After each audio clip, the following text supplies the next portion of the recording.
జై శ్రీరామ్. అందరికీ నమస్కారం. నేను మీ ప్రదీప్ని. సదాశివ సమారంభాం శంకరాచార్య మధ్యమాం అస్మదాచార్య పర్యంతాం వందే గురు పరంపరాం. పెద్దలందరికీ నా నమస్కారాలు. మరి ముందుగా ఇప్పుడు నేను చెప్పబోతున్నాను రక్తశుద్ధి. చర్మం దురదలు రావడం, లోపల ఉన్నటువంటి చర్మానికి కూడా అద్భుతంగా పనిచేసేటువంటి, అలాగే శక్తిహీనత, రక్తం లేని వాళ్ళు రక్తంలో హిమోగ్లోబిన్ పెరగడానికి అద్భుతమైన శక్తి, దృఢమైన శరీరం తయారవడం కోసం ఇప్పుడు నేను చెప్పబోతున్న విషయాన్ని మీరు పాటిస్తే 100% స్వచ్ఛత అంటే నాణ్యమైన వస్తువులతో స్వచ్ఛమైన మనసుతో చేస్తే తప్పక జరిగి తీరుతుంది. ఇది నేను చెప్తున్న విషయాలు కాదు, ఋషులు పెద్దలు వాళ్ళ జీవితాలను త్యాగం చేసి ఎన్నో అద్భుతమైన విషయాలను తెలుసుకొని తెలియజేసిన విషయాలను తెలుసుకొని మీకు చెప్పడం జరుగుతుంది.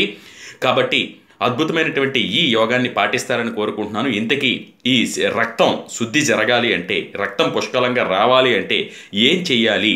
దీనికి ప్రధానమైనటువంటి ఒకే ఒక వస్తువుని మనం వాడుతూ ఉండాలి. అది ఏమిటి అంటే నెయ్యి, ఘీ, ప్యూర్ ఘీ. ఇది మీరు ఏ కంపెనీది కొనాలని నన్ను అడగండి. ఎందుకు అంటే స్వచ్ఛమైనటువంటి నెయ్యిని తీసుకొచ్చే బాధ్యత మీ చేతిలోనే ఉంది. ఎందుకు అంటే మరి నాణ్యమైన వస్తువులను వాడితేనే మన శరీరం దృఢంగా బలంగా తయారవుతుందన్న విషయం మనందరికీ తెలుసు. మరి ఇటువంటి నెయ్యిని ఏం చెయ్యాలి? 1 తులం నెయ్యి అంటే ఒక పెద్ద టేబుల్ స్పూన్ ఉంటుంది.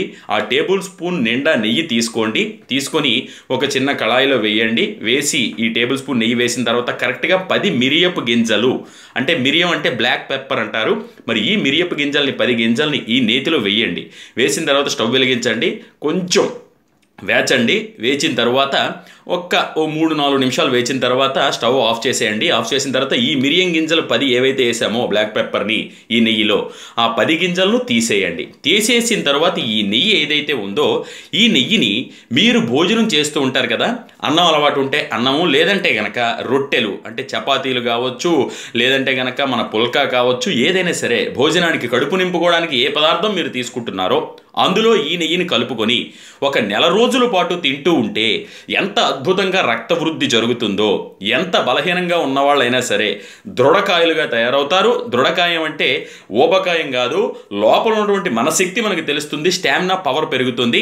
ఇంత అద్భుతమైనటువంటి యోగాన్ని, సులువుగా ఉన్నటువంటి ఈ అద్భుతమైనటువంటి ఈ సూత్రాన్ని పాటించి ఆరోగ్యవంతులుగా కావాలని, రక్తశుద్ధి చేసుకోవాలని, రక్తహీనత ఉన్నవాళ్ళు కూడా బలంగా దృఢంగా తయారవ్వాలని శ్రీరామచంద్రుడి పాదాలు పట్టి ప్రార్థిస్తూ మీ అందరికీ తెలియజేస్తున్నాను. కాబట్టి మీరు తప్పకుండా పాటించి మంచి రిజల్ట్ పొందండి. నేను మీ ప్రదీప్. నన్ను మీరు ఫేస్బుక్లో ప్రదీప్ వానపల్లి అనే పేజ్ ఉంది, అలాగే యూట్యూబ్లో ప్రదీప్ వానపల్లి అనే ఛానల్ ఉంది, అలాగే ఇన్స్టాగ్రామ్లో ఆర్జే వానపల్లి అని ఉన్నాను. తప్పకుండా ఫాలో అవుతూ ఉండండి. మరిన్ని విషయాలు తెలియజేయడానికి ప్రయత్నిస్తూ ఉంటాను. సర్వం శ్రీ రామార్పణం. జై శ్రీరామ్. నేను మీ Pradeep. Thank you very much.